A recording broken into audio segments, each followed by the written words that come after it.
अस्सलामुअलैकुम व्यूवर्स, कैसे हैं आप सब। उम्मीद है आप सब खैरियत से होंगे। आज मैं आपके लिए लेके आई हूँ सूजी और गुड़ का हलवा बनाने की बहुत ही आसान रेसिपी। तो चलिए चलते हैं रेसिपी की तरफ।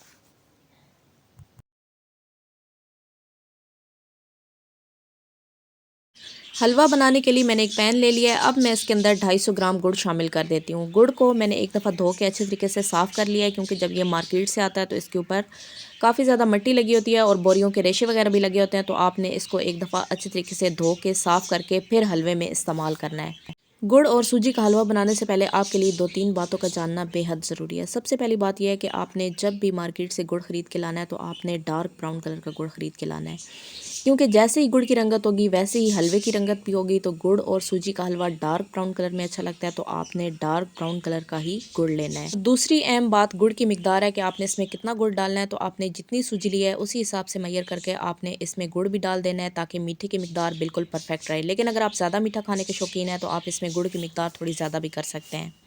अब मैं गुड़ के अंदर तकरीबन 1.5 कप पानी का शामिल कर देती हूँ, ताकि गुड़ अच्छे तरीके से मेल्ट हो जाए और इसकी अच्छे से चाशनी बन जाए। आप चाहें तो गुड़ को कूट के भी इसमें इस्तेमाल कर सकते हैं, उससे गुड़ बहुत ही जल्दी मेल्ट हो जाएगा और चाशनी भी जल्दी तैयार हो जाएगी। लेकिन मैंने इसमें गुड़ साबुत ही डाल दिया। अब ये देखें आहिस्ता आहिस्ता पिघलना शुरू हो गया। फ्लेम को आपने मीडियम में रखना है और सारे गुड़ को अच्छे तरीके से पिघला लेना है। तो देखिए व्यूवर्स, जैसे जैसे गुड़ पिघलता जा रहा है साथ साथ चाशनी भी तैयार होती जा रही है, लेकिन गुड़ अभी पूरी तरीके से मेल्ट नहीं हुआ है। तो हमने इसको थोड़ी देर और पकाना है, ताकि गुड़ सारा अच्छी तरीके से मेल्ट हो जाए।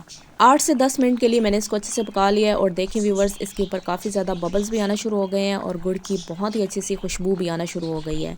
इससे हमें पता चल जाता है कि हमारी चाशनी बहुत ही अच्छी तरीके से तैयार हो गई है। अब मैं इसके अंदर सूजी शामिल कर देती हूँ।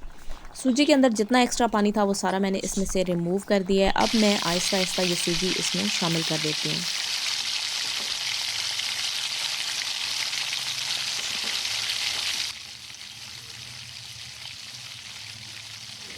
सूजी शामिल करने के बाद अब मैं इसमें 4 से 5 अदद इलायचियाँ शामिल कर देती हूँ। इलायचियों का मैंने मुंह खोल दिया है।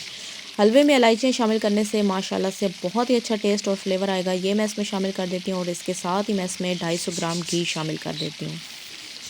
अभी मैंने इसके अंदर 250 ग्राम ही घी शामिल किया है। अगर बाद में हमें कम लगेगा तो फिर हम इसमें मज़ीद घी शामिल कर देंगे, लेकिन एक साथ आपने सारा घी इसमें शामिल नहीं करना है। अब हम इन सारी चीज़ों को अच्छी तरीके से मिक्स कर लेते हैं और इसको बहुत ही अच्छे से पका लेते हैं। चम्मच आपने इसमें मुसलसल चलाते रहना है, ताकि हलवा नीचे से लगे ना, क्योंकि सूजी जो होती है वो बहुत जल्दी पानी को एब्ज़ॉर्ब कर लेती है। तो ये बहुत ही जल्दी से चाशनी को एब्ज़ॉर्ब कर लेगी और एकदम से ये गाढ़ी हो जाएगी। तो आपने इसमें चम्मच मुसलसल हिलाते रहना है और इसको अच्छे से पकाना है। तब तक पकाना है जब तक कि ये अच्छे से पक ना जाए और ये सारी चाशनी को जज़ब ना कर ले। तो देखिए व्यूवर्स, जैसे जैसे हम इसको पकाते जा रहे हैं सूजी गाढ़ी होती जा रही है, लेकिन अभी इसमें बहुत ज़्यादा कसर बाकी है। तो हम मज़ीद इसको तकरीबन 15 से 20 मिनट के लिए इसी तरीके से मुसलसल चम्मच हिला के अच्छे तरीके से पका लेते हैं।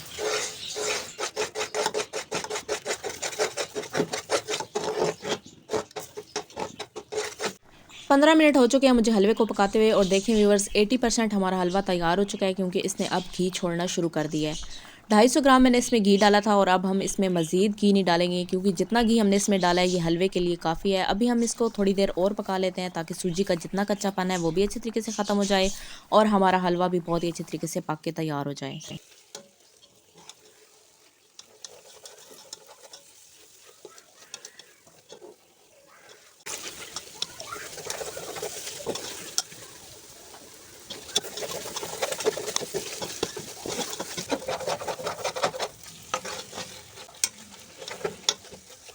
मज़ीद 15 से 20 मिनट हो चुके हैं मुझे हलवे को पकाते हुए और तकरीबन हमारा हलवा तैयार हो चुका है, क्योंकि सूजी ने अब नीचे पेंदे में लगना छोड़ दिया है।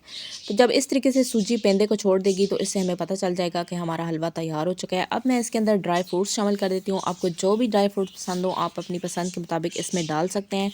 मैं इसमें किशमिश और नारियल डाल दूँगी। नारियल और किशमिश को मैंने धो के अच्छे तरीके से साफ़ करके खुश्क कर लिया था। नारियल और किशमिश को भी मैं एक दफ़ा हलवे में अच्छे तरीके से मिक्स कर लेती हूँ। अब मैं इसे कवर करके तकरीबन 20 मिनट के लिए दम पे छोड़ दूँगी। जितना ज़्यादा आप हलवे को दम पे रखेंगे उतना ही अच्छा और दानेदार हलवा तैयार होगा। 20 मिनट के बाद हम इसे चेक कर लेंगे। 20 मिनट के लिए मैंने हलवे को दम पे रखा था और ये देखें व्यूअर्स, माशाल्लाह से बहुत ही मज़ेदार खिला खिला और दानेदार हमारा ये हलवा तैयार हो चुका है। बहुत ही अच्छी इसकी खुशबू आ रही है। अब हम इसको डिश आउट कर लेते हैं।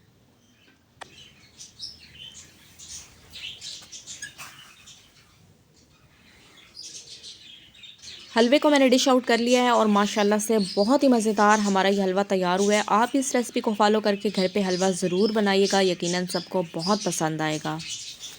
मेरी ये रेसिपी आपको पसंद आई हो तो वीडियो को लाइक और शेयर ज़रूर करें। हमारे चैनल पे नए हैं तो चैनल को सब्सक्राइब करना मत भूलिएगा। आपकी सपोर्ट हमारे लिए बहुत कीमती है। दुआओं में ज़रूर याद रखिएगा। मिलते हैं एक नई रेसिपी के साथ, तब तक के लिए शुक्रिया। अल्लाह हाफ़िज़।